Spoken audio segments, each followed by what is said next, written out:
விநாயகர், முருகன் இவங்களுக்குள்ள மாம்பழத்தை கொண்டு வந்து ஒரு சண்டையை மூட்டினார்ல நாரதர். நீங்கள் நல்லா யோசிச்சு பாருங்க.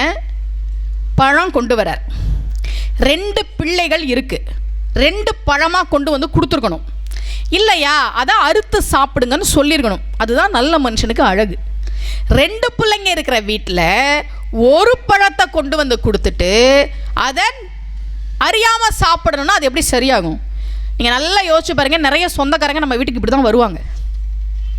யாராவது வந்துட்டு போனாங்கன்னா நம்ம வீட்டில் பிரளயம் வந்துடும். விநாயகர் வந்தாலும் காப்பாற்ற முடியாது.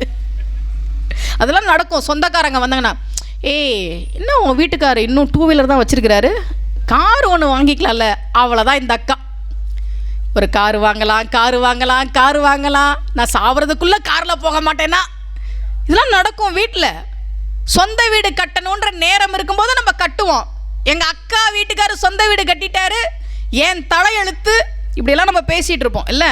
அப்படி கிடையாது. குடும்பன்றது ஒருத்தருக்கு ஒருத்தர் விட்டு கொடுத்து அனுசரித்து போகிறதுல தான் இருக்குது. இப்போ ஒரு மாம்பழத்தை கொண்டு வந்து கொடுத்துட்டு நறுக்கக்கூடாதுன்னு சொன்னால் சரியாகுமா? அது நல்ல மனிதன் செய்கிற காரியமாக கிடையாது. இப்போது விநாயகர் எனக்கு அம்மா அப்பா தான் உலகம்னு சுற்றிட்டார், அது சரியா?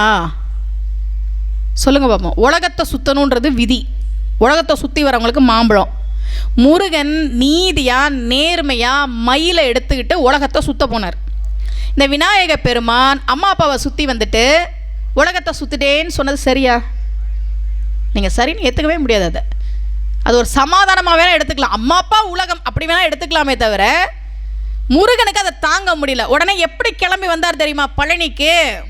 சின்ன பையன் தானே. சிவபெருமன் எப்படியெல்லாம் பட்டாடை போட்டு நகையெல்லாம் போட்டு அலங்காரம் பண்ணி பார்த்து கண்குளிர பார்த்து ரசிச்சிருப்பாங்க. எல்லாத்தையும் கழட்டி போட்டு கோவணத்தோடு வந்து நின்னார். ஆண்கள் தெரிஞ்சுக்கங்க, அப்பா கூட சண்டை போட்டால் சொத்தை பிரித்து கூட இப்போவே அப்படிலாம் கேட்கக்கூடாது. முருகன் கோச்சிட்டு போனப்ப எல்லாத்தையும் விட்டுட்டு போனான். அது மாதிரி கோச்சிட்டு போனால் சொத்து வேணாம் அப்படிதான் போகணுமே தவிர சொத்தை இன்றைக்கே பிரித்து கொடுக்கலாம் கேட்கக்கூடாது. முருகன் நமக்கு வழிகாட்டுறான். இப்போ பழனி மலையில் வந்து முருகன் உட்காந்துட்டானா, இந்த விநாயகர் அடுத்து என்ன பண்ணார்? ஹப்பாடா இருந்த ஒரு தொல்லை முடிஞ்சுதுப்பா, எல்லா சொத்தும் எனக்கு தான் அப்படின்னு நினைக்கல. பின்னாடியே வந்தார். வந்து தம்பிக்கு காவலாக பழனி மலையடி வரத்தில் இருக்கிறார். இதுதானே கதை இதுதானே. இந்த கதை நமக்கு என்ன தெரியுமா சொல்லுது? உங்கள் குடும்பத்தில் பிரச்சனையை உண்டு பண்ணுறதுக்குன்னு சில சொந்தக்காரங்க உங்கள் வீட்டுக்கு வருவாங்க. கண்டிப்பாக வருவாங்க. நீங்கள் கூப்பிடலனாலும் வருவாங்க. இந்த பக்கமாக வந்தேன், தஞ்சாவூர் வரைக்கும் வந்த புயல் கொஞ்சம் திருச்சி வரைக்கும் வீசிட்டு போகலான்னு வர மாதிரி இந்த பக்கமாக வந்தேன், அப்படியே வந்தேன் அப்படின்ட்டு ஏதாவது பிரச்சனையெல்லாம் ஏற்படுத்திட்டு போவாங்க. அப்போ நமக்குள்ளே சண்டை வரும், கணவன் மனைவிக்குள்ளே சண்டை வரும், மாமனார் மாமியாருக்குள்ளே சண்டை வரும், மாமியார் மருமகனுக்குள்ள சண்டை வரும், எவ்வளோ பிரச்சனைகள் வரும். ஆனால் இது வெளியாளினுடைய சூழ்ச்சின்றதை புரிஞ்சுக்கிட்டு நீங்கள் ஒன்று சேர்ந்துக்கணும். அதை தான் இந்த கதை சொல்லுது. இதில் விநாயக பெருமானுக்கு ரொம்ப பிடிச்ச நாமம் எது தெரியுமா? ஸ்கந்த பூர்வஜன். எவ்வளவோ பேர் இருக்கு அவருக்கு, எவ்வளவோ பேர் இருக்கு. ஆனால் அவருக்கு பிடிச்ச பேர் என்ன?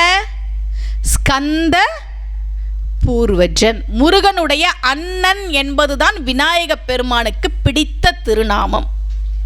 புராணம் தான் சொல்லுது. நம்ம என்ன நினச்சிக்கிறோம்? கோச்சிட்டு வந்துட்டாரு முருகன், அவர் மாம்பழத்தை சாப்பிட்டார். மாம்பழத்தெல்லாம் அவர் சாப்பிடல, பின்னாடியே வந்தார். பழனி மலைக்கு பின்னாடியே வந்தார்.